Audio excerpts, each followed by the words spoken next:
আসসালামু আলাইকুম।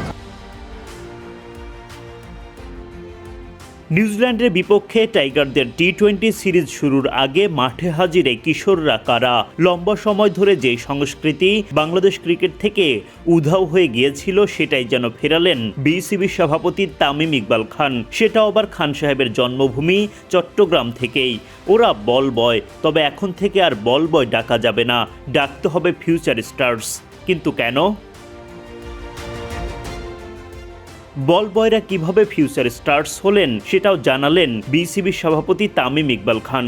সামাজিক মাধ্যমে দেয়া এক বার্তায় বিসিবি বস বলেন, বল বয় শব্দটা ব্যক্তিগতভাবে কখনোই খুব একটা ভালো লাগতো না আমার। ওরাই আমাদের ভবিষ্যৎ, তাই আমি তাদেরকে বলতে চাই ফিউচার স্টার্স। আশা করি এই ক্ষুদে ক্রিকেটাররা ওদের প্রিয় ক্রিকেটারদের কাছ থেকে দেখে অনুপ্রাণিত হবে।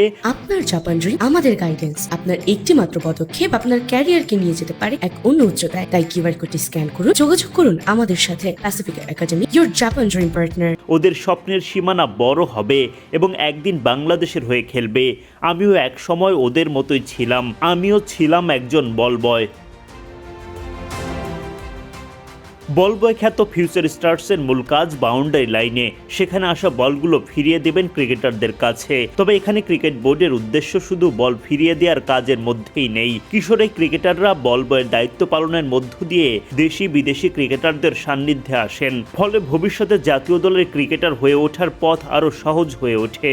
একসময় বল বয়ের দায়িত্ব পালন করা মোহাম্মদ আশরাফুল, তামিম ইকবালরা তো এখন দেশের কিংবদন্তি। লম্বা সময় পর বল বয় সংস্কৃতি ফিরে আসায় খুশি খুদে এই ক্রিকেটাররা। তারা ধন্যবাদ জানালেন বিসিবি সভাপতি তামিম ইকবালকে। আলহামদুলিল্লাহ, ভালো লাগতেছে। এরকম একটা সুযোগ করে দেওয়ার জন্য বিসিবিকে ধন্যবাদ, তামিম ইকবাল স্যারকেও ধন্যবাদ। আমরা চাই এই উদ্যোগটা আরও বড় হোক, আমাদেরকে সুযোগ করে দেওয়া হোক। আমরা এই কাছ থেকে ক্রিকেটারদেরকে দেখতে পারবো, ম্যাচ দেখতে পারবো, আমরা অনেক কিছু শিখতে পারবো। আসলে এমন একটা অনুভূতি হচ্ছে মনে, এটা মুখে বলার কোনো উপায় নেই। তামিম ইকবাল স্যারকে আমরা বিশেষ ধন্যবাদ দিতে চাচ্ছি, কারণ তিনি যদি এই জিনিসটা না করতো তাহলে আমরা এই 22 জন এখানে আসতে পারতাম না এবং বাংলাদেশ এবং নিউজিল্যান্ডের প্লেয়ারদের থেকে বিভিন্ন জিনিস শিখতে পারতাম না। এখন যেহেতু এসেছি, আমরা তাদের থেকে ফিটনেস, বোলিং, ব্যাটিং এগুলো আমরা শিখতে পারবো। কোনো প্লেয়ারের সাথে দেখা হলে তাদের থেকে টিপস নিতে পারবো।